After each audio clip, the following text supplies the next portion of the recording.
students, welcome to Algebra 2. This is Mrs. Brunk. In this next module, unit, whatever you want to call it, section, we are going to be revisiting some topics from Algebra 1. And specifically, we are going to be reviewing solving systems of equations. And then what we'll do is once we kind of recall all the different ways of solving systems, then we'll build on that and start to look at what about maybe more sophisticated systems of equations, maybe things that involve other kinds of functions than linear functions, which is what the focus of Algebra 1 was. In this lesson, we are going to focus on two methods, but there are other methods to solve systems. The first method we're going to look at is by graphing. And I think graphing also helps us to understand better what a system of linear equations actually is. A system of linear equations is a set of two or more equations that describe the same two unknowns. And a solution to a system of linear equations is a common ordered pair of values or pair of these variables that make both equations true at the same time. So a series of linear equations, also called a linear system, consists of two or more linear equations that have the same variables. A solution of a system of linear equations with two variables in any ordered pair is any ordered pair that satisfies all of the equations in the system. And so graphically, what that looks like is it's the common point that the two graphs of the equations, or three, or however many lines you have, share, if they share anything at all. And there are three possibilities when you have two, let's say you have a system of two linear equations, there are three possibilities. You could have exactly one solution, and that's the scenario C here in graph A. These would be two different equations that really only share one point in common, and that point, so that x, y coordinate where they cross is the solution. Now, looking at graph C, now here's with C you have two different lines as well, but these lines, you can see that they're running at the same slant. They're never going to cross, and so there is no solution here. So there is no common ordered pair that makes both equations true at the same time. They don't share any points in common. Now, graph B, let me just tell you what that's supposed to be representing. There actually are two lines there. I know you only see one. And that's because one line is sitting directly on top of the other one. In fact, the equations, even if they look different, when we graph them, they make the exact same line. And so in this case, they touch at every single ordered pair, so there are an infinite number of solutions. And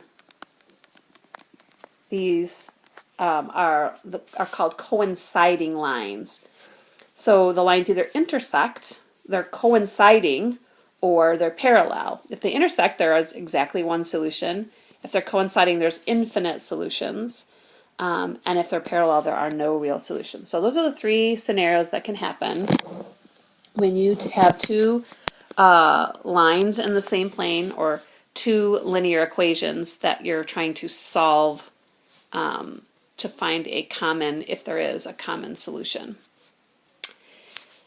So a consistent system. Well, a consistent system is a system with at least one solution. So here, looking at our diagram, the consistent systems are A and B, right? So that's consistent. There's one solution. That's consistent. There's definitely solutions there. There's just infinite solutions. So if something did not have any solutions, it would be called inconsistent. So that was graph C, and that's inconsistent. No solutions at all. Now, an independent system has exactly one solution. So this right here is independent and consistent. So consistent, meaning there is a solution, and the lines are independent. So they're separate lines. They're independent of each other. They just happen to share one point in common. Now, in graph B, this would be a dependent system because basically one line depends on the other, right? And it is also consistent because there is at least one solution. There's actually infinitely many. Now, with the parallel lines, those are independent lines, right? But we wouldn't call that an independent system because it doesn't have exactly one solution. So the only way we classify that if they don't cross or have any solutions, we just call it inconsistent. Okay. So this would be an inconsistent system because they share absolutely no common points. Now the first way that we learned to solve a system of linear equations back in Algebra 1 was to graph the lines and see if we could figure out the point they share in common. Now it's been a while since we graphed lines, and so we're going to do a quick review about different ways that you can graph lines. One way that you can graph lines is by putting an equation in slope-intercept form. So for instance, this first line right here, put it in slope-intercept form, we'd have to subtract 2x from both sides, which would make it y equals negative 2x plus 6. Now when you put an equation in slope-intercept form, you've got the two most important features of the line, and that's the place where it crosses the y-axis. So this graph crosses the y-axis at positive 6, which would be right there. And writing the slope as a fraction so that we can see rise over run, you rise negative 2 and run 1, which would put us at a point right there. And we could do that again, rise negative 2, run 1, rise negative 2, run 1, and then we could connect those points to make our line. And it would look like this. So there's our graph of our first one. And then we could look at the second one. We could do the same thing. We could also put that in slope-intercept form. Or we could find what are called the intercepts. So remember with the intercepts, what you do is you find the x and the y intercept by alternating in zeros for x and for y and finding those ordered pair. So if I were to put a 0 in for x there, that would make that whole term just disappear, and it would leave us with y equals 3, and that means the y is 3. And then if instead we put the 0 in for the y, that would leave us with negative x equals 3, which means that x must be negative 3. So that's the opposite of negative 3. Okay? Or, again, you could put this in slope-intercept form by bringing the x to the other side. So it would be y equals x plus 3. Oops. And that means it's got a y-intercept of 3 and a slope of 1. So either way you decide, but if I did it by finding the intercept, so I'm going to plot those points 0, 3, which would be right here, and then negative 3, 0, which would be right here, and then connecting them with a line. And see how I didn't do such a good job drawing that right there. And so now you can see that the solution is right here, and it appears to be at the point 1, 4. Now what we could do to check to make sure that that really was the solution, so in other words we're saying x is 1 and y is 4, we could take those values, substitute them back into the original equations, and make sure they make them correct. So if I put 1 in here for x and I put 2 in here for y, it would be 2 times 1. Oh, so that's supposed to be a 4. Like, that doesn't work. Sorry, 4. 2 times 1 is 2, plus 4 is 6, so it works there. Plug the 1 in here and the 4 in here. And the other one. And that's opposite of 1 makes negative 1, plus 4 equals 3, and it's supposed to equal 3. So that checks. That's our solution. And we've solved our system graphically. Okay, just seeing where they share a point. Now you could see probably one of the drawbacks here with using graphing to solve. Number one, what if they don't cross at nice integer values, nice grid lines there? And so then, of course, you're probably going to estimate. I mean, these didn't look perfectly crossing there. That's just because graphing error. So you might wonder, like, is it 1, 4? And so you, of course, have to substitute back in to check and make sure. Now, what happens if I substitute back in and it doesn't work? Well, that means maybe it's, I don't know, 0.75 and 4.25 or something around there. And so graphing would just not be a viable method. But it does at least help us really to kind of see, much like when we were solving quadratics by graphing, but it does give us an idea of what we mean by solving. We get a better idea that what we mean is a shared point. Okay, so B. So this one, I'm going to graph the first one by doing slope y-intercept form. So the y-intercept is -2, right? So I'm going to plot this point at -2. My slope is 2, so I'm going to rise 2 and run 1. Rise 2 and run 1. Rise 2 and run 1. The more points, the better, because it's going to get a better line, and the straighter the line, the better chance you're going to see where they cross. So there's my line. Right there. And I'm not sure, that's not probably the best line. Gotta make sure I go through the y-intercept. So there's my graph. And then I'm going to do the second one by doing a table of values. So I'm going to take and substitute in and find what are called the intercepts, or the zeros, right? So if I plug in 0 for x, it would look like this: 3y plus 6 times 0 equals 18, right? So that just leaves me with 3y equals 18, which means that y would have to be 6. And then I can do the exact same thing, and I can substitute in 0 for y instead. So that would be 3 times 0 plus 6x equals 18. So this whole thing just cancels out, leaves me with 6x equal 18, and then x must be 3. So my 2 points are 0, 6, which is right here on the y-axis. That's the y-intercept. And then 3, 0, which is on the x-axis. That's the x-intercept.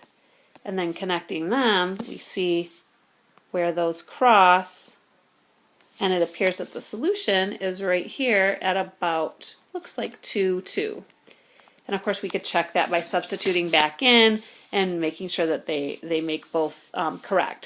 So plugging in 2 for y and 2 for x, see if that works. 2 times 2 is 4 minus 2 is 2, works there. Plugging 2 in for y and 2 in for x. 3 times 2 is 6. Plus 6 times 2, which is 12. 6 plus 12 is 18, and they check. So that is my solution. 2, 2, or x is 2, y is 2. So with that in mind, I'm going to give you an opportunity to do a couple of you-try problems. So I want you to pause the video and give these, this is good practice at graphing as well. Give these a try. Graphing, identify the ordered pair where they cross, they appear to cross, and check them by substituting those values back in. So go ahead and pause the video now and give number 3 and number 4 a try.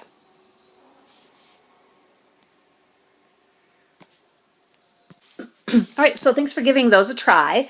So the solution to number 3 should have found was -2, 2, and those are what the graphs would look like. And then in number 4 was -2, 4.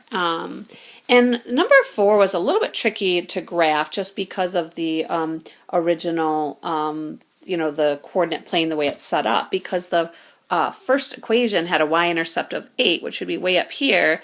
So as far as to use the slope of 2 over 1 to rise 2 and run 1, instead of making both the rise and the run positive, you could make the rise and the run both negative, and so instead go down 2 and left 1, and that's still a positive slope. When they're either both the rise and run are negative or both the rise and run are positive, that's still positive slope.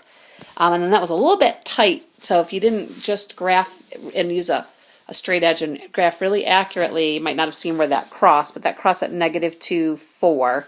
And plugging back into those two, it seems to work. So that's our graphing method for solving systems. So the main reason that we study systems of linear equations is that a lot of real life scenarios lend themselves to a linear system setup. For example, Rock and Bowl charges $2.75 per game plus $3 for shoe rental.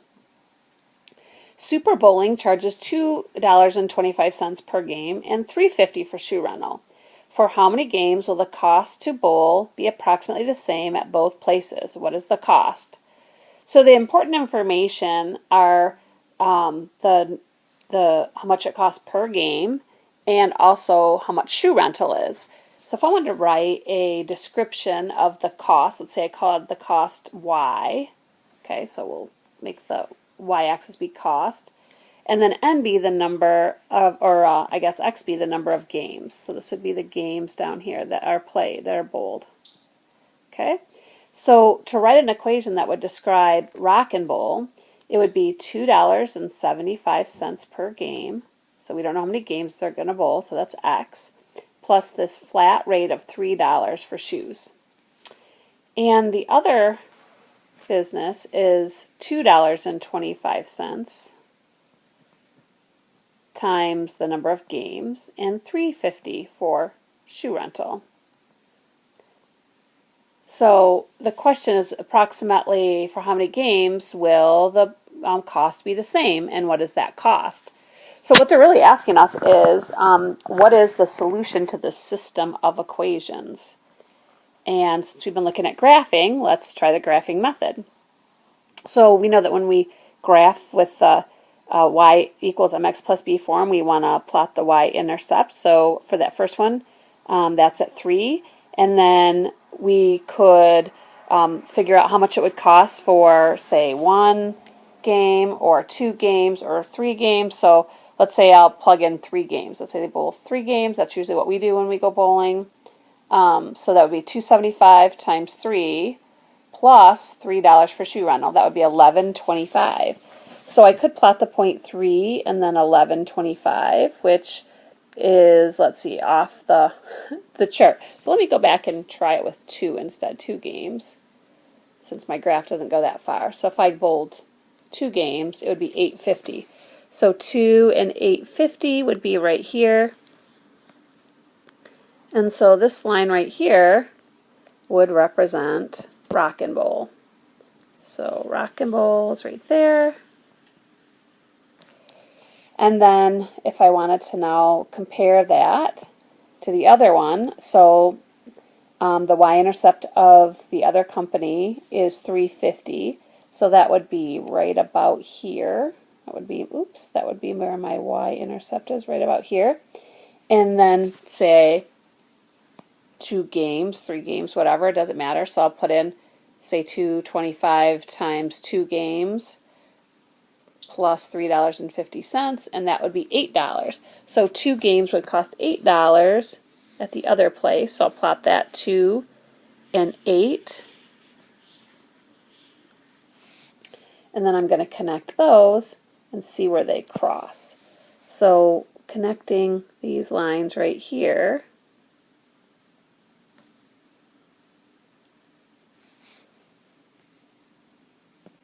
there's a little better. And those graphs look like they cross right here at about 1 and $6. But actually, if it was 1, I think it's supposed to cross a little bit further down. It's probably a little further down. Because if they actually bowled 1 game, $2.25 times 1 game plus $3.50 is actually $5.75. So right there, that's kind of one of the drawbacks, really, of solving by graphing, is when you come across an answer that's not nice integer values, that's really hard to interpret from the graph. So, but if I could see where they crossed, I mean, that doesn't make sense if it was something that wasn't a nice integer number like 1 or 2 or 3. And so the closest one is 1, and if we put 1 in for both, we see that they both have a cost of $5.75. So keeping that same thought in mind, I want you to try the you try question, and you're going to write an equation to describe these two video clubs, graph them, and approximate, so from the graph, for how many movie rentals will the cost of the rentals or whatever be the same, and what is that cost. So pause the video now and give the question number 10, the you try question, a try. So basically the break even for these two clubs is 5 movies and $30. And so when you kind of, again, think about solving by graphing, what you're really thinking about doing is graphing the equations independently and looking to see where the lines cross, if they do at all. Remember that lines could be parallel and never cross. And you could also have an equation, two equations, excuse me, that describe the exact same line, and that would be coinciding lines. So that's one way. The other way we're going to look at today is solving using substitution. So you remember substitution property, and we focused on it a lot in geometry because we would use the substitution property as a justification proofs. Like say when we knew that two things were equal and we took one and substituted in for the other, we'd say that was the substitution property. And that substitution property can be used to solve a system of equations by solving an equation for one variable and then substituting the resulting expression into the other equation. The steps for the substitution method are as shown. So this is going to be an algebraic method, which is going to be more accurate. You know, that graphing was important to see what we were talking about in terms of a solution to a system, but the algebraic methods are the way that are going to be the most reliable and the ones that will work for even when the solutions are complicated. So number one is to solve one of the equations for one of its variables. Now sometimes they'll already be solved for one variable, but if not, you need to choose one of the variables and take one of the equations and solve for it. Then we're going to substitute the expression from step 1 into the other equation and solve for the other variable. And then 3, we'll substitute the value we found from step 2 into either original equation and solve to find the value of the other variable. So let's take a look at an example. So say we wanted to find the value of x that makes both of these true. We could take this first equation and rewrite it so that, say, we solved it for y. Now, y is the easiest one to solve for because y is all by itself here. We would just have to subtract 3x from both sides, so we'd rewrite it as y is equal to negative 3x minus 3, or negative 3 minus 3x. And so now what we're going to do, our next step, is we're going to take what this says y is equal to, and where we see that down in the other equation, we're going to substitute this in its place. So that would look like this. Negative 2x plus, and y is the same as negative 3x minus 3, so we substitute that in its place. And now we have an equation that has just one variable. Now, we couldn't have taken either one of these equations, original equations, on their own and solved because they have two variables, right? But now we've just created a single equation with a single variable that we can now solve. We can put our like terms together, so that's negative 5x minus 3 equals 7. Add 3 to both sides, which gives us 10, and then divide by negative 5, so x is negative 2. So when we have a solution, remember we have an ordered pair, so we've found the x, now we have to find the y. So we can just take this x and plug it into either one of the originals, and then this one seems like the easiest one, so not even the original, it could be one of the ones we rewrote. So plugging that in there would tell me that y would have to be negative 3 times negative 2 minus 3, which is 6 minus 3, or 3. And now we could double check it by taking that and substituting it in for the other one. If I put the negative 2 in here and the 3 in here, that would be negative 2 times negative 2, which is positive 4, plus 3 is 7, and it checks. So that's my solution, is negative 2, comma 3. So x is negative 2, y is 3. You'll oftentimes see them write them as an ordered pair, but sometimes you'll see them just write like x equals negative 2, y equals 3, like that. Okay, let's try another one. Now, solving either one of these equations for y, like we did in that last one, seems kind of complicated. And there's no rule about which equation or which variable you have to solve the equation for. So to me, it looks like the easiest one would be to solve for x. And I'm going to pick this first equation and rewrite this solving for x by adding 3y to both sides. And when I do that, I end up with x is equal to 3y plus 9. Oops.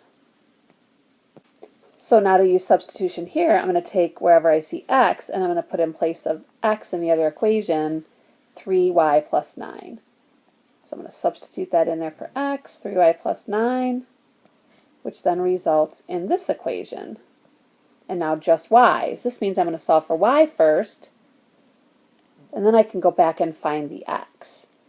So 3y and 4y is 7y plus 9 equals 2. Subtract 9. And 7y equals negative 7, so y equals negative 1.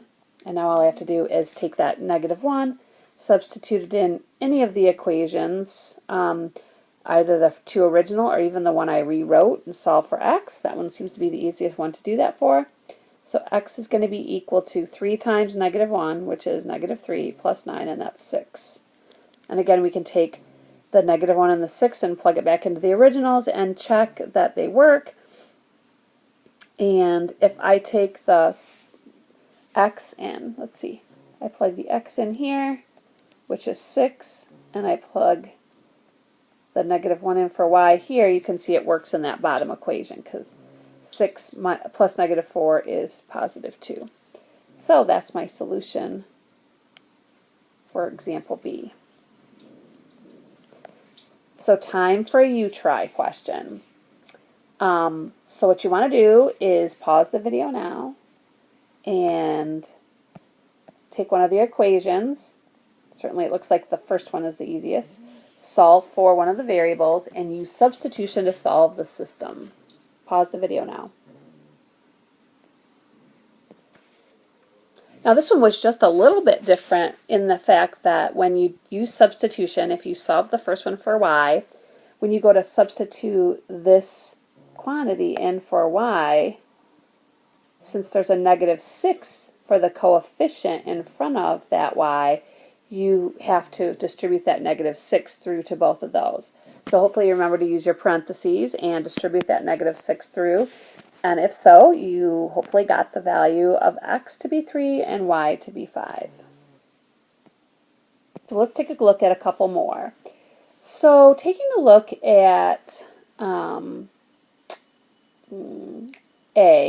trying to think which one seems to be the easiest one to solve for. I almost feel like just the less negative numbers we have, the better. So what I'm going to do is I'm going to solve this bottom equation for x, I guess. So to do that, I'd have to add y, which makes negative x is equal to y plus 6. But then we want to solve for just x. So we'd have to divide by a negative 1,